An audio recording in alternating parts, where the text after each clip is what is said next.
Bonjour et bienvenue à ce premier cours dans le cadre de la gestion de projet pour la certification PMP, Project Management Professional.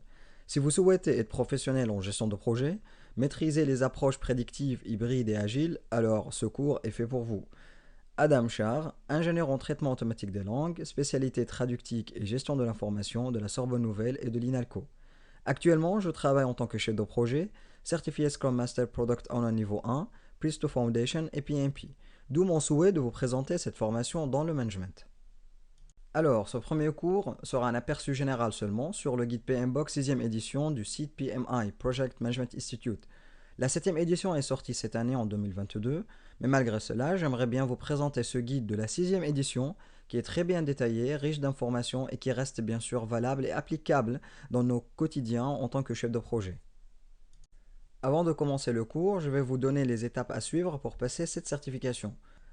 Le site PMI a mis des conditions d'admission pour pouvoir déposer un dossier d'éligibilité et obtenir cette certification. Donc, il faut effectuer 35 heures de formation en gestion de projet. Si votre niveau est inférieur à Bac plus 4, alors il faut avoir 5 ans d'expérience en tant que professionnel en gestion de projet. Si votre niveau est égal ou supérieur à Bac plus 4, alors 3 ans d'expérience en tant que professionnel seront suffisants. Voici la chronologie du processus pour obtenir la certification PMP. Tout d'abord, vous allez effectuer la demande et déposer votre dossier directement sur le site pmi.org. L'examen de la complétude de votre dossier prend 5 à 7 jours. Si le dossier est sélectionné, vous avez 90 jours pour le compléter. Ce n'est pas possible malheureusement de planifier l'examen sans faire le paiement, donc il faut tout terminer d'abord.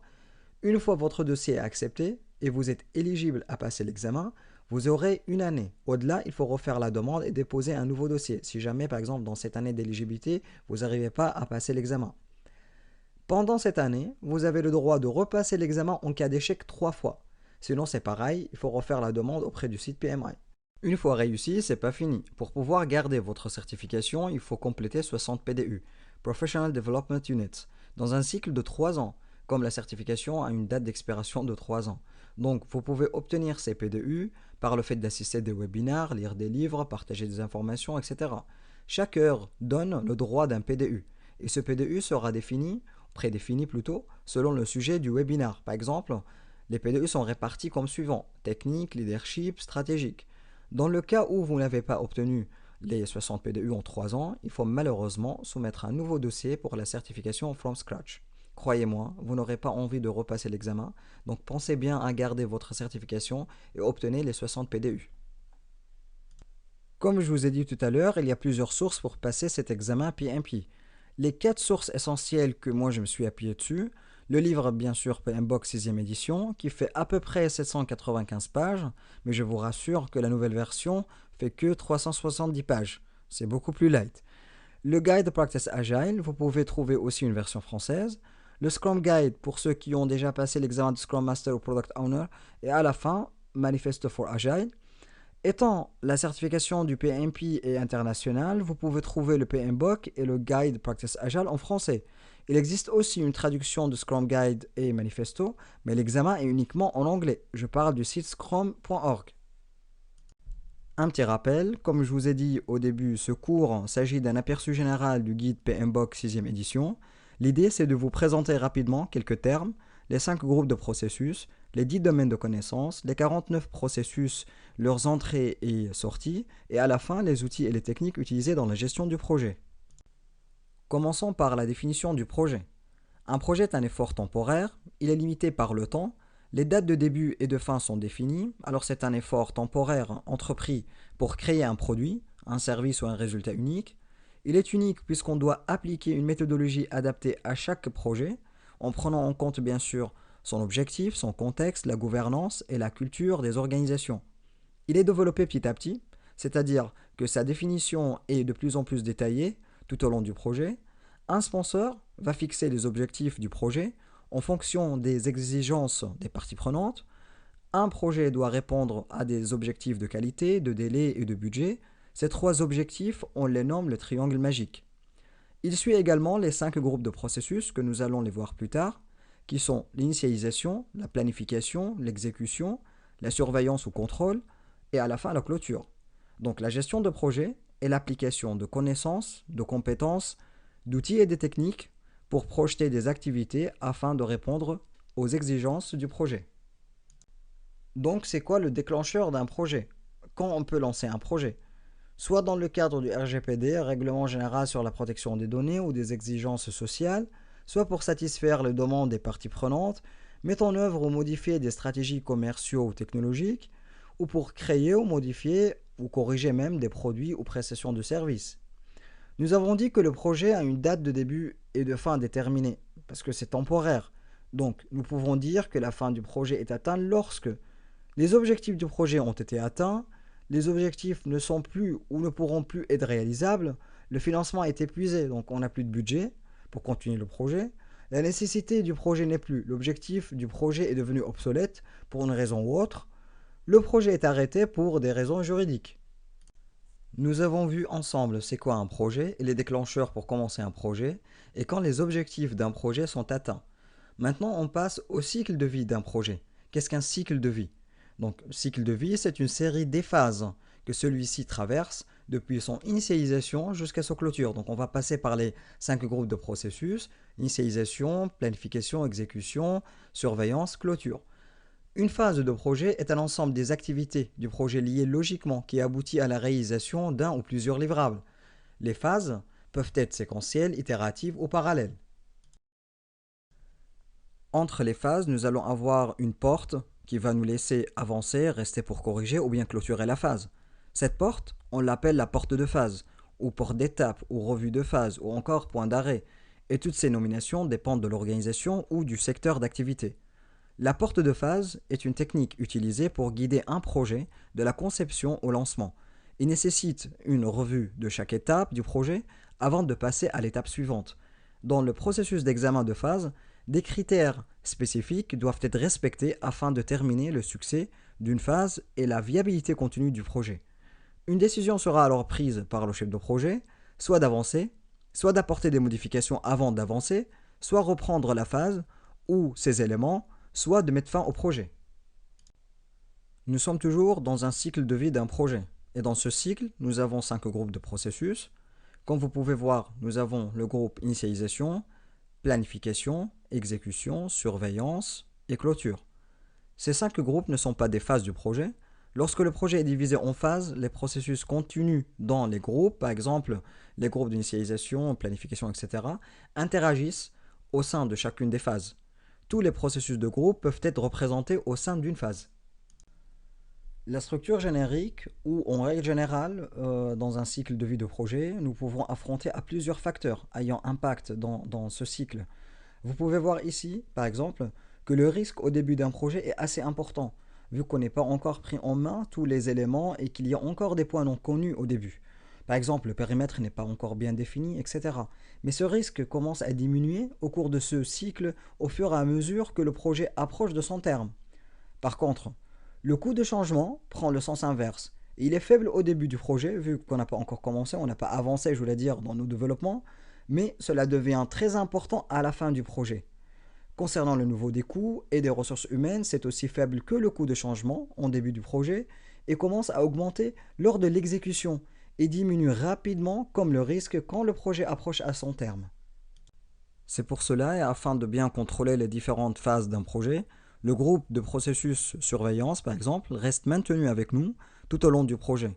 Et ce groupe pourra bien sûr chevaucher avec la planification, avec le groupe planification, l'exécution, et toute demande de changement lors d'un cycle de vie du projet. Nous allons zoomer un peu plus sur le contenu de ces 5 groupes et voir les activités et les actions à mener dans chacun. Dans ce premier groupe, nous allons pouvoir définir le but du projet, créer le business case, obtenir la liste des parties prenantes et bien sûr établir la charte du projet. Le premier groupe, initialisation ou lancement du projet, c'est la première étape pour transformer une idée abstraite en objectif significatif. Ce groupe a pour objectif d'harmoniser les attentes des parties prenantes et l'objet du projet, de leur donner un aperçu du périmètre et des objectifs.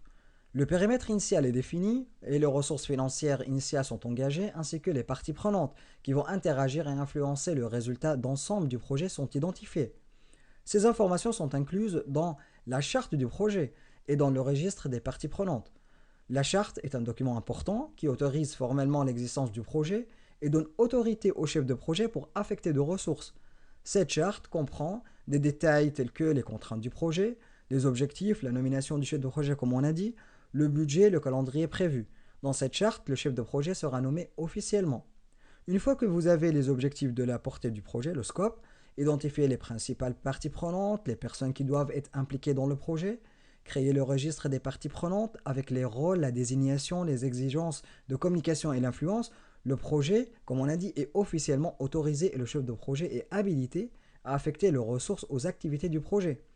Dans certaines organisations, le chef de projet participe à l'élaboration du business case et détermine les bénéfices. Dans ces organisations, le chef de projet aide généralement à rédiger la charte du projet. Dans d'autres organisations, le travail préalable au projet est effectué par le sponsor du projet, ou le bureau des projets, ou le comité de pilotage du portefeuille, ou d'autres groupes des parties prenantes. Ici, on peut voir le lien entre le sponsor et les documents business d'une part, et les processus d'initialisation d'autre part. Les documents business sont des documents généralement créés en dehors du projet, mais ils sont utilisés en tant que données d'entrée du projet. Nous allons voir les entrées et les sorties plus tard. Parmi les documents business, on peut citer notamment le business case et le plan de gestion des bénéfices. Bien qu'un objectif clair du projet soit établi dans cette phase, une charte de projet ne contient aucun détail technique qui se produit au stade de planification. L'exemple d'un constructeur automobile chargé de développer un véhicule électrique par exemple. La sélection de la conception de la capacité et de la puissance de la batterie du véhicule ne fera pas partie de la phase initialisation. La seule certitude serait qu'un véhicule électrique sera développé dans les délais et le budget impartis. Le deuxième groupe, c'est la planification. La planification du projet nécessite une diligence totale, car elle établit la feuille de route du projet. À moins que vous n'utilisez une méthodologie de gestion de projet moderne, telle que la gestion de projet agile par exemple. La planification de projet devrait prendre à peu près la moitié de la durée du projet. Dans cette étape, les tâches principales consistent à identifier les exigences techniques, à élaborer un calendrier de projet détaillé, à créer un plan de communication et à définir des objectifs ou livrables. Vous allez voir que le groupe planification contient le plus nombre des processus. La première chose est donc de comprendre comment planifier et gérer complètement la portée du projet. Ainsi, vous devez d'abord prévoir de planifier la manière dont le périmètre sera collecté, compris et défini.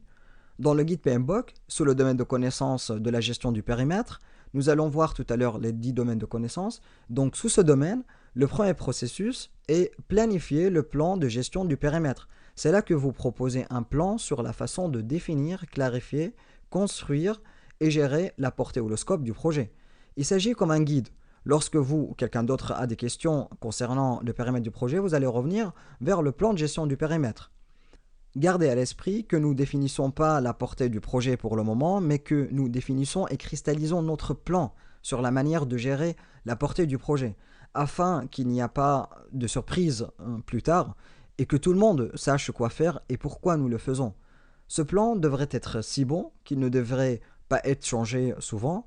Il doit être capable de gérer les modifications apportées à la portée ou le scope du projet, de définir le processus pour faire approuver les exceptions, de gérer la dérive de la portée, on dit en anglais scope creep, et de gérer les demandes de modification de la portée de manière appropriée et complète. Dans ce troisième groupe, l'exécution, nous allons pouvoir allouer et gérer les ressources du projet. C'est dans ce processus que la majeure partie du travail est effectuée et que les produits et les livrables sont construits, assemblés et créés. Donc nous allons faire des points réguliers et monter des réunions afin d'anticiper les problèmes ou trouver même des solutions contre des éventuels obstacles.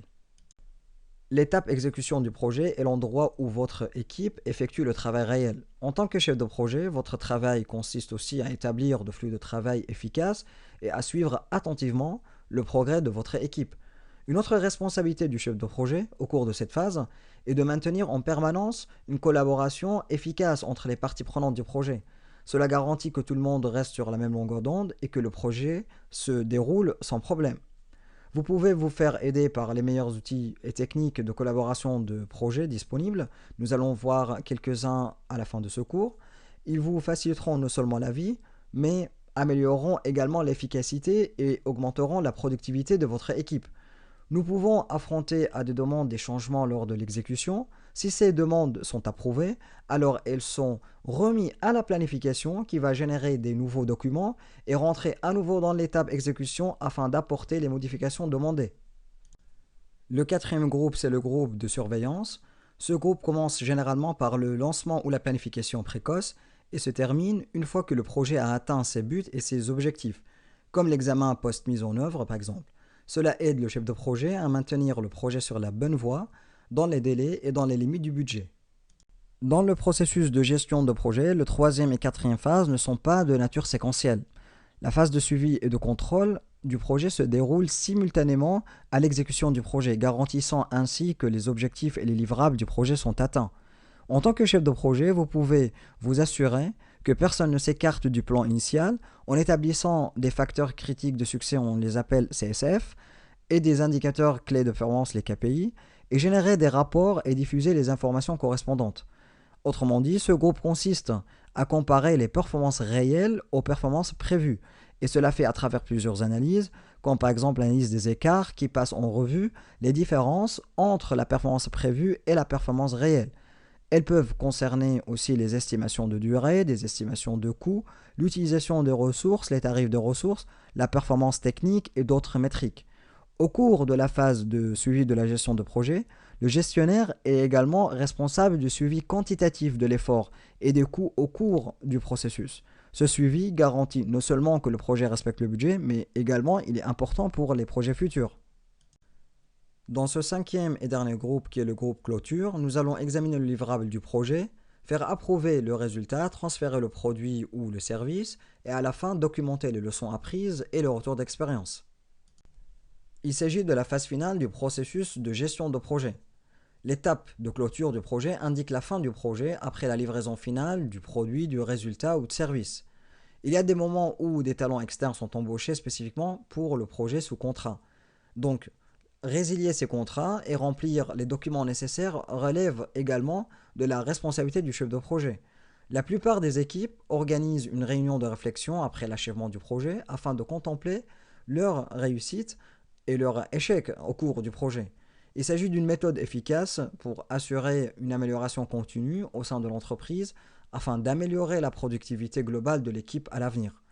Donc l'intérêt principal de ce groupe de process est que les phases projet et contrat sont clôturées de manière appropriée. Bien qu'il n'existe qu'un seul processus dans ce groupe, les organisations peuvent avoir associé leur propre processus à la clôture d'un projet, d'une phase ou d'un contrat. La tâche finale de cette phase ou cette étape est examiner l'ensemble du projet et rédiger un rapport détaillé qui couvre tous les aspects. Toutes les données nécessaires sont stockées dans un endroit sécurisé accessible au chef de projet pour les futurs projets. Nous allons voir ici les domaines de connaissances. Qu'est-ce qu'un domaine de connaissances? Donc les domaines de connaissances en management de projet selon le PMBOK sont des secteurs ou des domaines de spécialisation communément utilisés en management de projet. Le guide PMBOK décrit 10 domaines de connaissances. Un domaine de connaissances est un ensemble de processus associés à un thème particulier du management de projet. Ces 10 domaines de connaissances sont utilisés pour la majorité des projets la plupart du temps. Les besoins d'un projet spécifique peuvent nécessiter des domaines de connaissances supplémentaires. Les 10 domaines de connaissances sont les suivants. Donc, gestion de l'intégration, gestion du périmètre, gestion de l'échéancier, gestion des coûts, gestion de la qualité, des ressources, gestion des communications, gestion des risques, gestion des approvisionnements et gestion des parties prenantes. Commençons par le premier domaine de connaissance, qui est la gestion de l'intégration. Qu'est-ce qui fait tenir un projet? Donc, ça sera la gestion de l'intégration du projet, qui comprend des plans fondamentaux tels que l'élaboration d'une charte de projet créée au cours du groupe initialisation, on les a vus au début de ce cours. C'est le document qui met en place le projet et désigne le chef de projet. Autrement dit, ce domaine de connaissance est le chef d'orchestre des autres domaines. Il permet de gérer le début du projet à sa fin et permet de garantir la cohérence du projet entre toutes ses composantes. Un autre aspect de ce domaine est le plan de gestion de projet, qui est développé comme une feuille de route du projet pour que le projet atteigne une fin réussite. Une fois créé, le plan de projet est approuvé par les parties prenantes ou les sponsors, puis il est contrôlé et suivi via un journal des modifications au fur et à mesure de l'avancement du projet. Ce domaine comprend également la direction et la gestion des travaux du projet, c'est-à-dire la production de ses livrables. Ce processus est surveillé, analysé et signalé afin d'identifier et de contrôler tout changement ou problème susceptible de survenir. Aussi, tout contrôle de modification sera effectué. Cela peut nécessiter des formulaires de demande d'approbation des parties prenantes ou des sponsors ou d'un autre administrateur. Donc ce domaine fait également partie de la clôture à la fin du projet. Le deuxième domaine, c'est le domaine de gestion du périmètre, qui se reporte aux travaux du projet, inclus dans le plan de gestion du périmètre et du contenu, qui fait partie du plan de management du projet. C'est également le moment de collecter une exigence détaillée sur le produit ou le service final. Vous devrez également définir le scope dans l'énoncé du périmètre du projet. Cet énoncé contient par exemple liste à puce pour réduire les risques majeurs du projet et les dérives du scope après. Donc il faudrait tout mettre dans l'énoncé du périmètre du projet. Nous aurons aussi une structure de répartition du travail, le WBS, le Work Breakdown Structure, qui est une répartition graphique du travail du projet et qui fait partie aussi de ce domaine.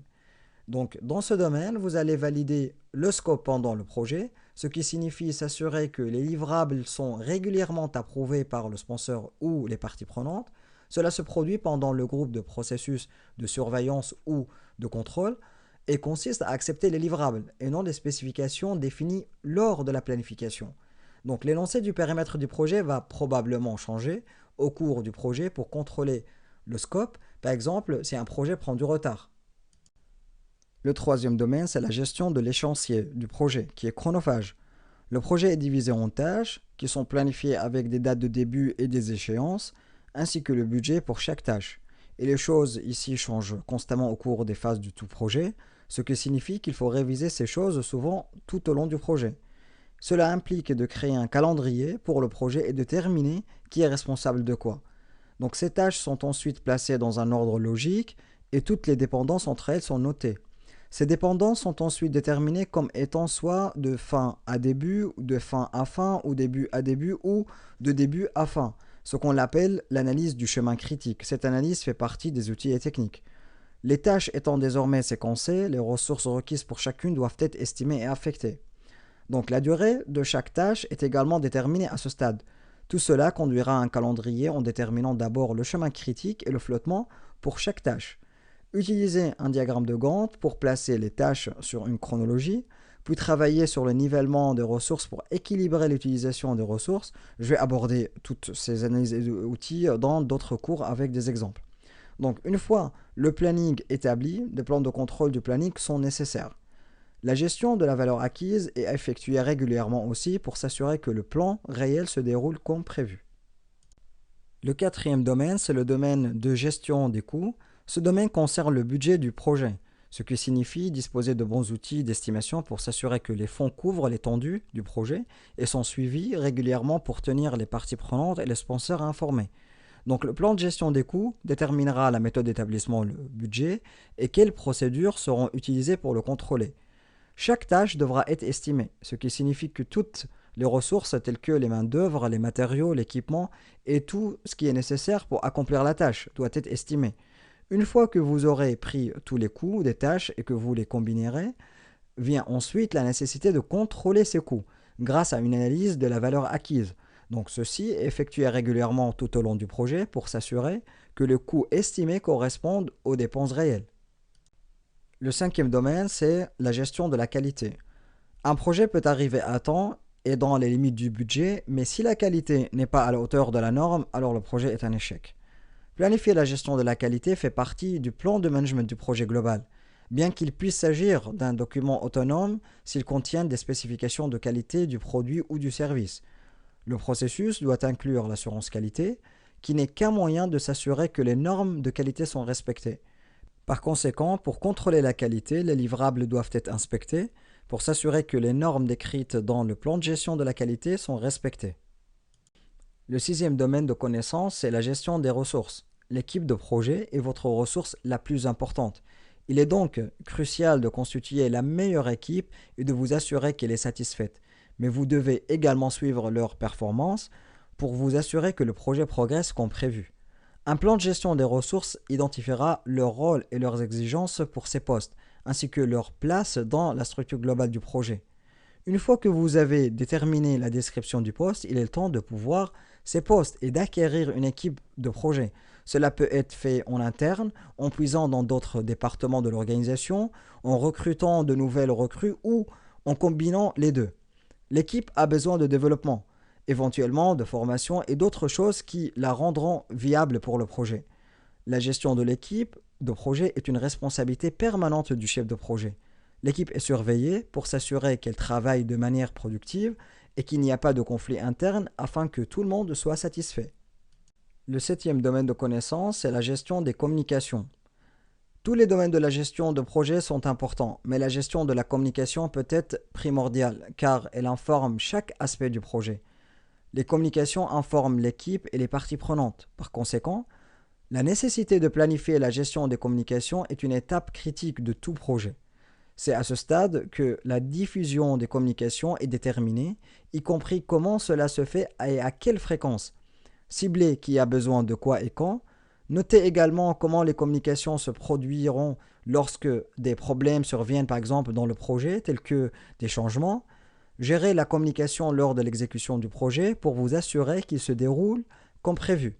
Cela impliquera également de contrôler les communications en examinant régulièrement leur efficacité et en les ajustant aux besoins.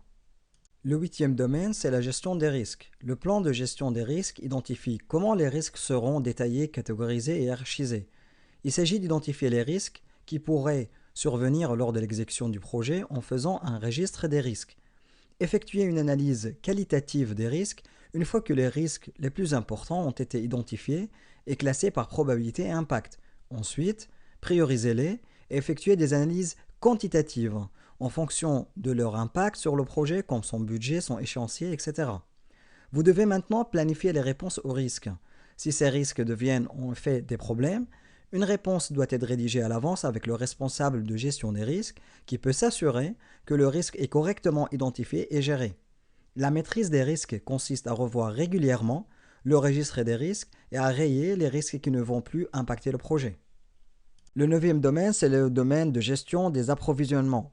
Cela concerne les achats externes qui font partie de la plupart des projets tels que l'embauche des sous-traitants. Cela aura évidemment un impact sur le budget et le calendrier. La planification de la gestion des achats commence par l'identification des besoins externes du projet et de la manière dont ces entrepreneurs seront impliqués. Effectuez maintenant ces achats en embauchant les entrepreneurs, ce qui comprend un énoncé des travaux, des termes de référence et une demande de proposition et le choix d'un fournisseur. Vous devriez contrôler le processus d'approvisionnement en gérant et en surveillant, puis en clôturant les contrats une fois que le travail a été effectué à la satisfaction de tous. Le dernier domaine, c'est le domaine de gestion des parties prenantes. Donc les parties prenantes doivent être satisfaites, car le projet a été créé pour leurs besoins. Par conséquent, elles doivent être gérées activement comme toute autre partie du projet.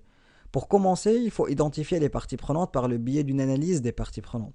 Ce n'est pas toujours facile, mais c'est un élément crucial du démarrage de tout projet. Alors, découvrez qui sont et quelles sont leurs préoccupations. Planifiez maintenant la gestion des parties prenantes, ce qui signifie répertorier chaque partie prenante et hiérarchiser leurs préoccupations et leur impact potentiel sur le projet. Cela conduira à gérer les attentes des parties prenantes pour s'assurer que tous les besoins, que tous leurs besoins plutôt, sont satisfaits et que vous êtes en communication avec elles.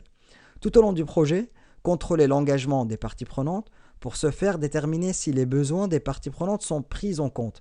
Si ce n'est pas le cas, déterminez les changements à apporter pour répondre à ces besoins ou ajuster les attentes. Je vais passer rapidement sur ce schéma et ce qui suit.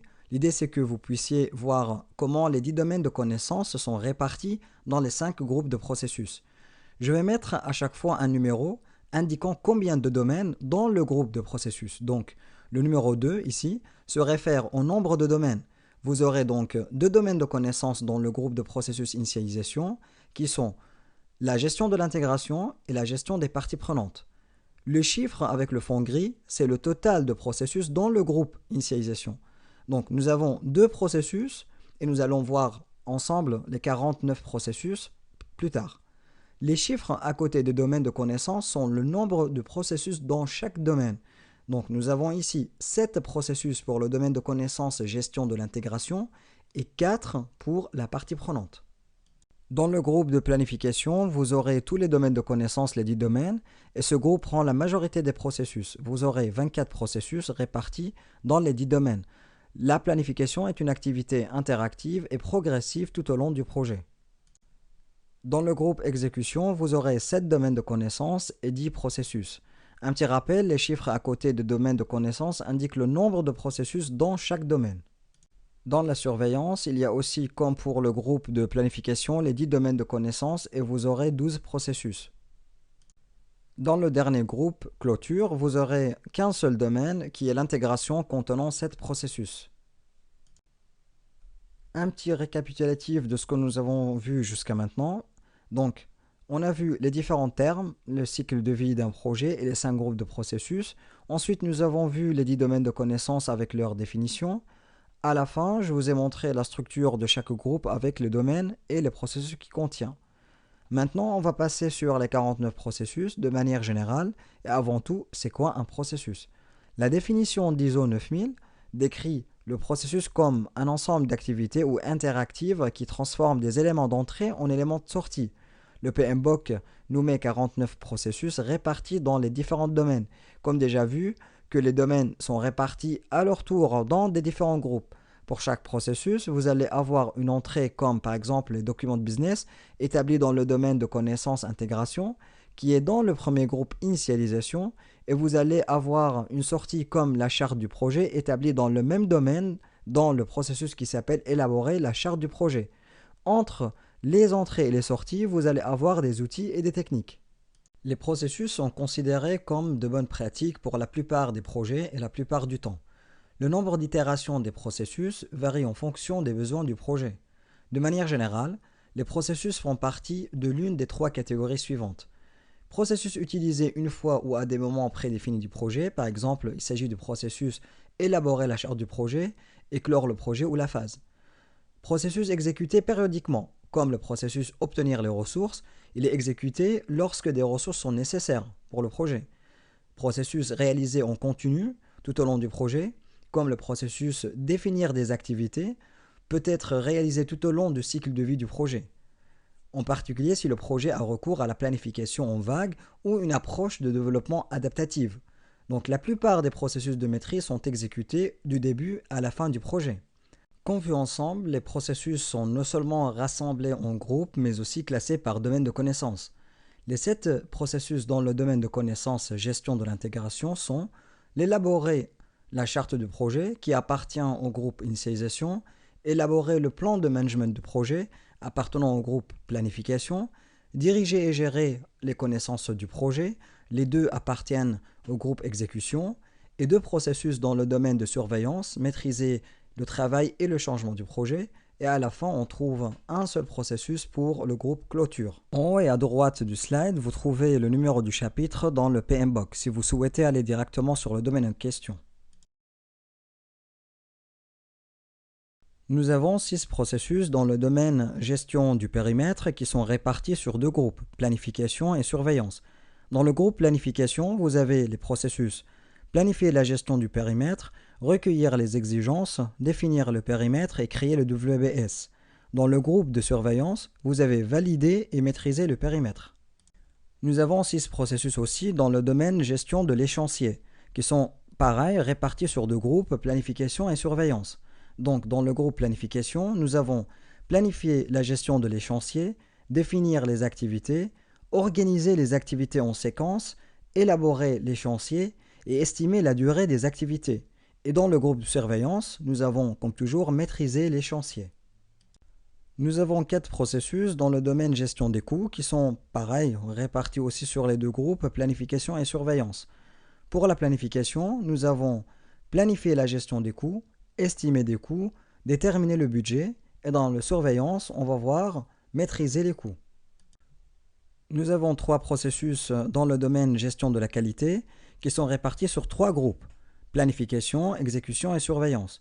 Dans la planification, nous avons le processus planifier la gestion de la qualité, dans l'exécution, on va trouver gérer la qualité, et dans le groupe surveillance, maîtriser la qualité. Pour le domaine gestion des ressources, nous avons 6 processus répartis sur 3 groupes, planification, exécution et surveillance. Dans la planification, nous allons voir planifier la gestion des ressources, estimer les ressources nécessaires aux activités et obtenir les ressources. Et dans le groupe exécution, nous avons développer l'équipe, gérer l'équipe, et dans le dernier groupe surveillance, nous avons maîtrisé les ressources. Dans le domaine de gestion des communications, nous avons que 3 processus répartis sur les 3 groupes. Dans la planification, c'est planifier la gestion des communications. Dans le groupe exécution, gérer les communications. Et dans le groupe surveillance, maîtriser les communications.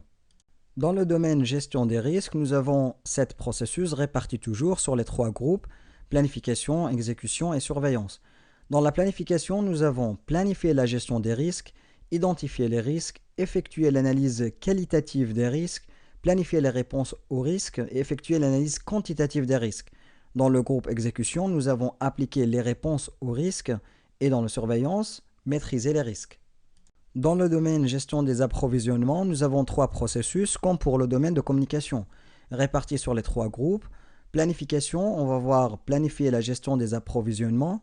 Dans le groupe exécution, nous avons procédé aux approvisionnements et dans la surveillance, maîtriser les approvisionnements. Dans le dernier domaine, gestion des parties prenantes, nous avons aussi 3 processus répartis sur les 3 groupes. Dans la planification, nous avons planifié l'engagement des parties prenantes. Dans le groupe exécution, gérer l'engagement des parties prenantes et dans la surveillance, maîtriser l'engagement des parties prenantes. Voici le tableau montrant les 5 groupes de processus en horizontal, les 10 domaines de connaissances en vertical et le nombre de processus selon le guide PMBOK 6e édition. Nous avons vu les processus et comme évoqué avant, entre les processus, vous allez trouver des données de sortie et d'entrée.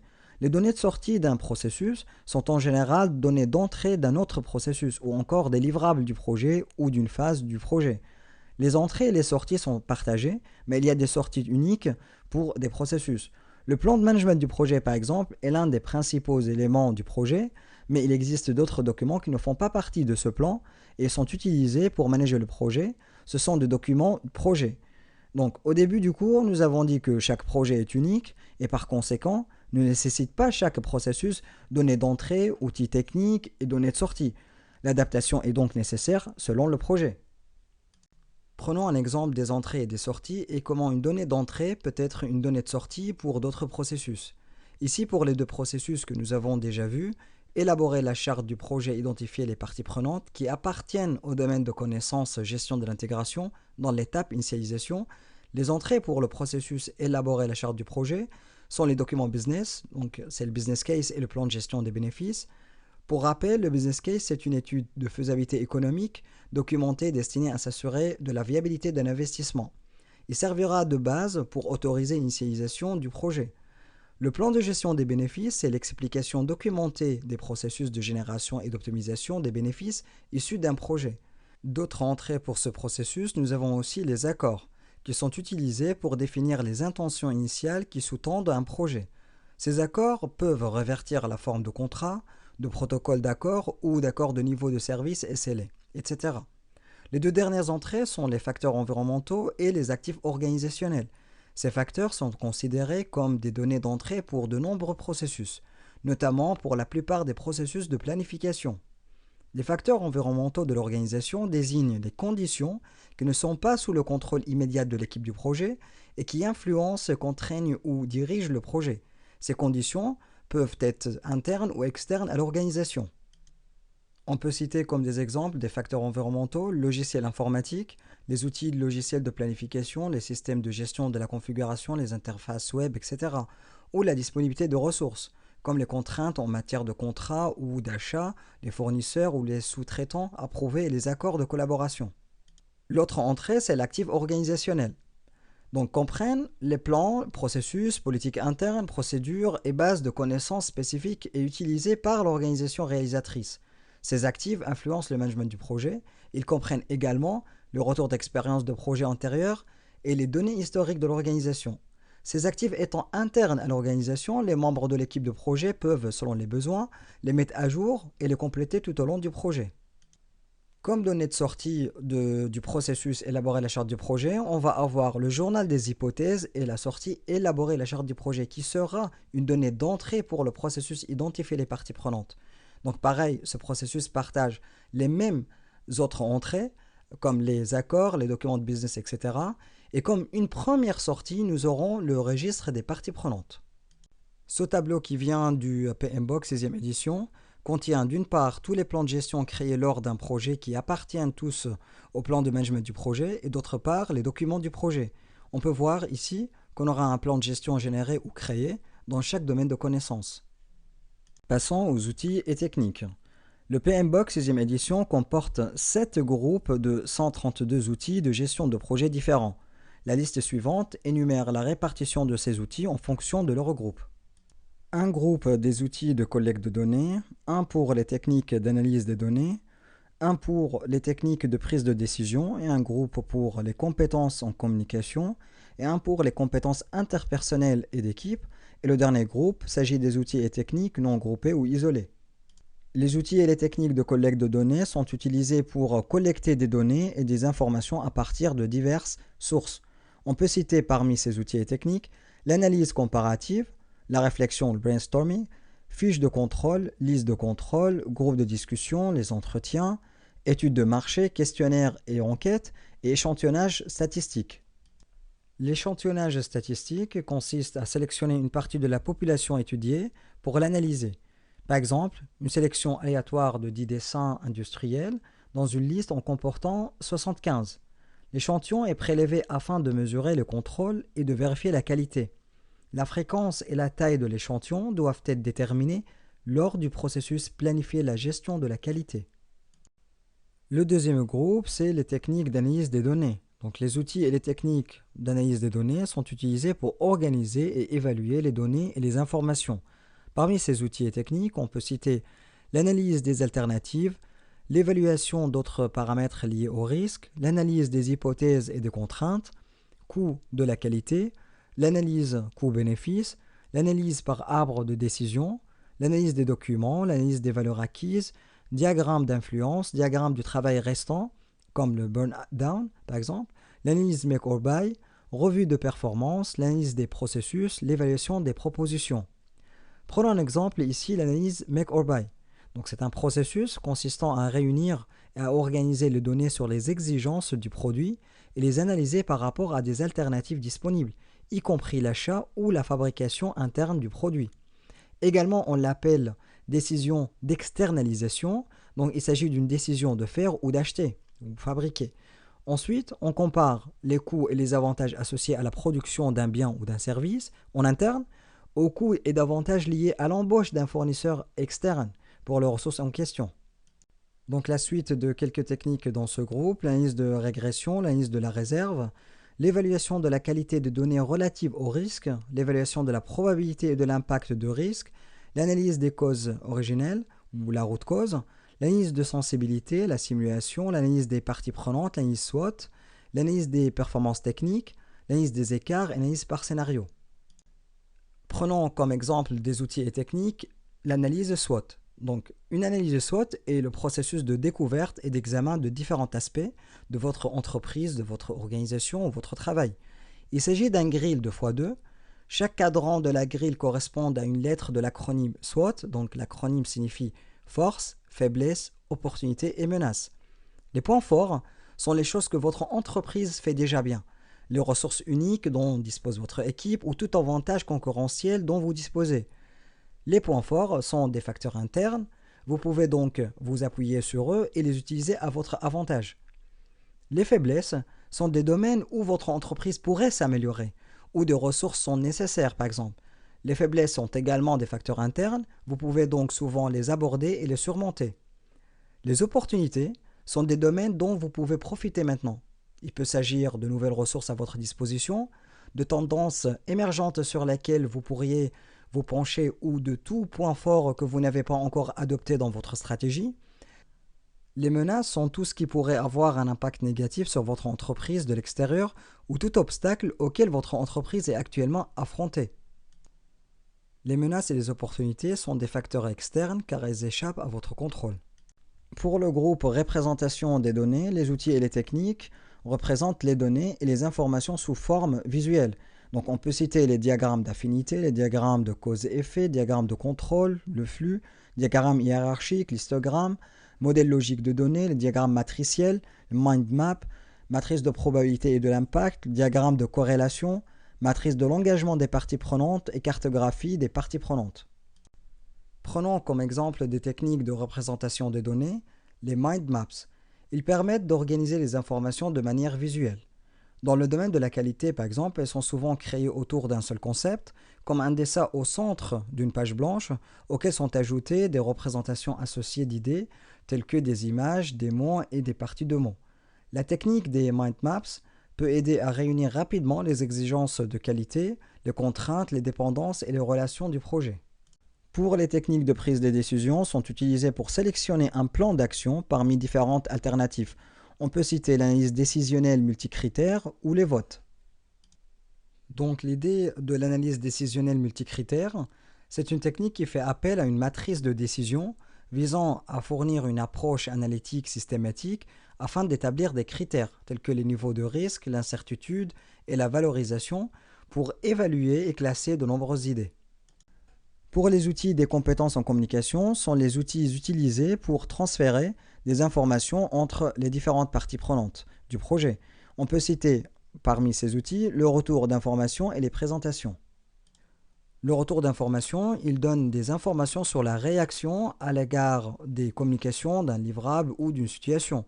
Il permet de faciliter la communication interactive entre le chef de projet et l'équipe, mais aussi entre toutes les parties prenantes du projet. Il s'agit par exemple du coaching ou de la négociation. Quant aux présentations, une présentation désigne la transmission formelle d'informations ou de documents. Par exemple, les rapports d'avancement et les mises à jour des informations aux parties prenantes, les informations contextuelles pour appuyer la prise de décision, ou les formations générales sur le projet et ses objectifs dans le but de mettre en avant la visibilité de l'équipe ainsi que le travail du projet. Les compétences interpersonnelles et d'équipe consistent en 17 techniques différentes utilisées pour diriger des équipes de projet. On peut citer parmi ces techniques outils actifs, l'évaluation de style de communication, gestion des conflits, conscience culturelle, prise de décision, intelligence émotionnelle, la facilitation, l'influence, leadership, motivation, négociation, networking, technique du groupe nominal, observation ou conversation, conscience politique et développement d'esprit d'équipe. Par exemple, la conscience culturelle aide le chef de projet à planifier les communications en se fondant sur les différentes culturelles et les exigences des parties prenantes et des membres de l'équipe. Le dernier groupe se compose d'une liste exhaustive de 60 outils différents. On a dit c'est le groupe qui comporte des outils isolés. La liste suivante décrit certaines des techniques de gestion de projet les plus importantes de cette catégorie. Donc, nous avons la méthode du schéma critique, la décomposition, la gestion des connaissances, l'avance et le retard, la théorie organisationnelle, la méthodologie du diagramme de priorité, l'optimisation des ressources, la catégorisation des risques, la planification de la vague roulante, compression de l'horaire, planifier l'analyse du réseau, l'estimation en 3 points, l'indice de performance à compléter. Prenons l'exemple sur la planification en vague. Donc, c'est une technique de planification itérative selon laquelle les travaux à réaliser à court terme sont planifiés en détail, tandis que les travaux à plus long terme le sont à un niveau moins détaillé. Ceci est généralement utilisé lorsqu'il n'y a pas suffisamment d'informations pour créer un calendrier à l'avance. Il est toujours essentiel de créer des jalons et des hypothèses pour l'ensemble du projet. On peut utiliser la technique de planification en vague avec le cycle Deming. Donc c'est une technique aussi itérative de résolution des problèmes en 4 étapes. Plan, do, check, act. C'est planifier, dérouler, contrôler et agir. Elle est utilisée pour améliorer les processus métiers. Un exemple simple de la planification en vague est celui où vous vous attendez à terminer un projet en 9 mois, mais vous n'avez de clarté que pour les 3 premiers mois. Dans ce cas, les 3 premiers mois sont prévus au fur et à mesure que le projet progresse et qu'une plus grande clarté est atteinte, les mois suivants peuvent être planifiés. Une autre technique, c'est les techniques de compression de l'échéancier, qui sont utilisées pour trouver des moyens de réaligner des activités de projet qui sont en retard par une mise en parallèle rapide ou la compression des délais pour le travail restant. Je termine ce cours par un récap rapide sur tout ce que nous avons vu ensemble. Donc, nous avons expliqué qu'est-ce qu'un projet, les phases du projet et la porte de phase. Ensuite, nous avons vu les 5 groupes de processus, l'initialisation, exécution, planification, clôture, les 10 domaines de connaissances et leurs processus, les 49 processus, et nous avons terminé par les entrées et les sorties de chaque processus, ainsi que leurs outils et techniques en les classant sous des catégories. En espérant que ce cours était léger et surtout utile pour ceux qui souhaitent passer la certification PMP, si vous avez des questions ou vous souhaitez avoir plus d'informations sur cette certif, n'hésitez pas à me contacter par mail, je vais laisser mon email. Je vous dis à la prochaine dans d'autres cours, merci et à bientôt.